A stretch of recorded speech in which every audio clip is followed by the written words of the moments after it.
दोस्तों, ब्रह्म मुहूर्त का समय था। एक संत नदी के बीचों बीच डुबकियां लगा रहे थे। तभी उधर से एक दुष्ट राजा निकला।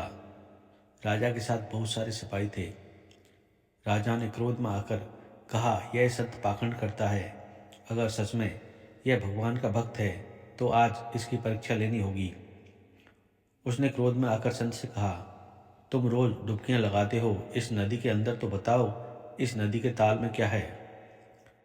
अचानक पूछे इस सवाल से संत थोड़ा घबरा गए और उनके मुंह से अचानक निकल गया कि महाराज, गंगा नदी के ताल में 2 खरगोश हैं। तब राजा ने कहा, नदी के अंदर जाल डालकर चेक करवाओ। 3 बार जाल डालना। अगर तीसरी बार भी कुछ नहीं निकला तो इस संत को फांसी की सजा दी जाएगी। और अगर खरगोश वास्तव में निकला तो इस संत को जो भी वो मांगे वह दे दिया जाएगा।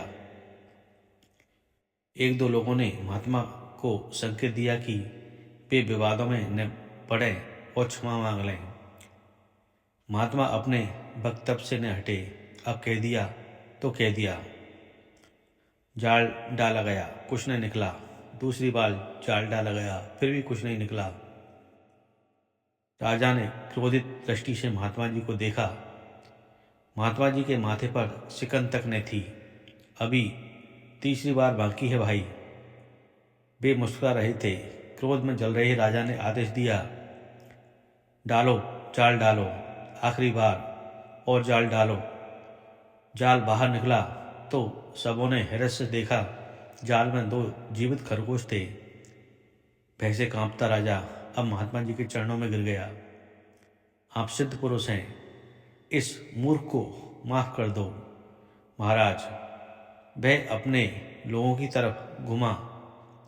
गुरु जी के साथ जाओ और जो भी आदेश करें वह व्यवस्था करके ही लौटना।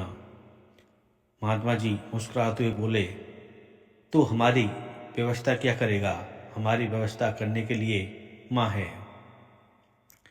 तू अपनी राह पर जा, हम अपनी राह पर चले। फिर काशी की सकरी गलियों में महात्मा जी अपने घर की ओर जा रहे थे कि उन्हें एक थप्पड़ लगा। वे अकचाकर खड़े हो गए।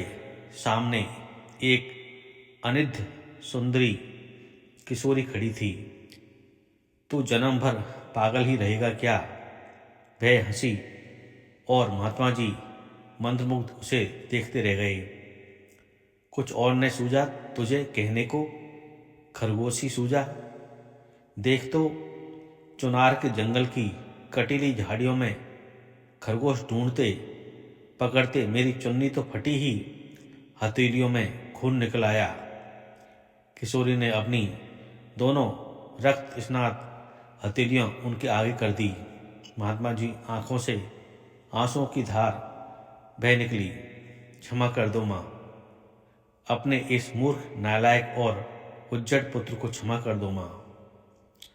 और वे माँ भगवती के चरणों में गिर पड़े। तो दोस्तों, आपको ये कहानी कैसी लगी?